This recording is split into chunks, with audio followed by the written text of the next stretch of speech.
ലോക്സഭാ തെരഞ്ഞെടുപ്പ് പ്രഖ്യാപിക്കുന്നതിന് മുമ്പ് പൗരത്വ ഭേദഗതി നിയമത്തിന്റെ ചട്ടങ്ങൾ വിജ്ഞാപനം ചെയ്യുവാനുള്ള കേന്ദ്ര സർക്കാർ നീക്കത്തിനെതിരെയും ശേഷം ഏകീകൃത സിവിൽ കോഡ് നടപ്പാക്കാനുള്ള ബി.ജെ.പി. തന്ത്രത്തിനെതിരെയും പ്രതിഷേധം ശക്തമാക്കാൻ ഒരുങ്ങി മുസ്ലിം ലീഗ്. മുമ്പ് നടത്തിയ സമര മാതൃകയിൽ രാഷ്ട്രീയത്തിന് അതീതമായി പ്രതിഷേധിക്കുന്നവരെ ഒന്നിച്ച് അണിനിരത്താനാണ് ലീഗിന്റെ ശ്രമം. രാജ്യവ്യാപകമായി നടന്ന പ്രതിഷേധങ്ങൾക്കിടെ 2019 ഡിസംബറിലാണ് നരേന്ദ്രമോദി സർക്കാർ പൗരത്വ ഭേദഗതി നിയമം പാർലമെന്റിൽ പാസാക്കിയത്. എന്നാൽ ചട്ടം തയ്യാറാക്കാൻ വൈകി.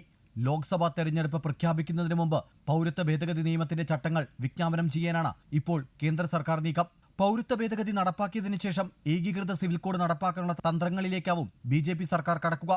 ഇതിന്റെയെല്ലാം സൂചനകൾ പുറത്തുവന്നതിന് പിറകെയാണ് ഇക്കാര്യത്തിൽ ശക്തമായ പ്രതികരണവുമായി മുസ്ലിം ലീഗ് നേതൃത്വം രംഗത്ത് വന്നത്. നടനും ബി.ജെ.പി. നേതാവുമായ സുരേഷ് ഗോപിയുടെ ഏക സിവിൽ കോഡ് പരാമർശത്തോട് ശക്തമായ ഭാഷയിലാണ് ലീഗ് സംസ്ഥാന ജനറൽ സെക്രട്ടറി PMA സലാം പ്രതികരിച്ചത്. തെരഞ്ഞെടുപ്പ് മുന്നിൽ വന്ന് നിൽക്കുകയാണ്. അവർക്ക് വോട്ട് നേടണം. അതിന് വർഗീയമായ ധ്രുവീകരണം ഉണ്ടാക്കണം.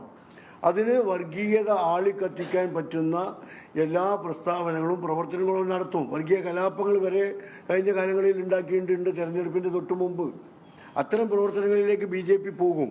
അതിൻ്റെ ഒരു ഉദാഹരണമാണ് ഇത്തരം പ്രസ്താവനകൾ. അതിൻ്റെയൊക്കെ ലക്ഷ്യം തെരഞ്ഞെടുപ്പാണ്. ഈ പ്രസ്താവനയ്ക്കെതിരെ പ്രതികരിക്കുക, പ്രക്ഷോഭം നടത്തുക, കുഴപ്പമുണ്ടാവുക. അങ്ങനെ രാജ്യത്ത് കലാപം ഉണ്ടാകുമ്പോൾ കൺസോളിഡേഷൻ, ജാതീയ വോട്ടുകളുടെ കൺസോളിഡേഷൻ ഉണ്ടാവും. അതാണ് ബി.ജെ.പി. ആഗ്രഹിക്കുന്നത്. ഏകീകൃത സിവിൽ കോഡ് നടപ്പാക്കാനുള്ള ബി.ജെ.പി. നീക്കത്തിനെതിരെ മുൻപ് നടത്തിയ സമരമാതൃകയിൽ രാഷ്ട്രീയത്തിന് അതീതമായി പ്രതിഷേധിക്കുന്നവരെ ഒന്നിച്ച് അണിനിരത്താനാവും മുസ്ലിം ലീഗിന്റെ ശ്രമം. Shyam K Warrier, Amrita News, Kozhikode.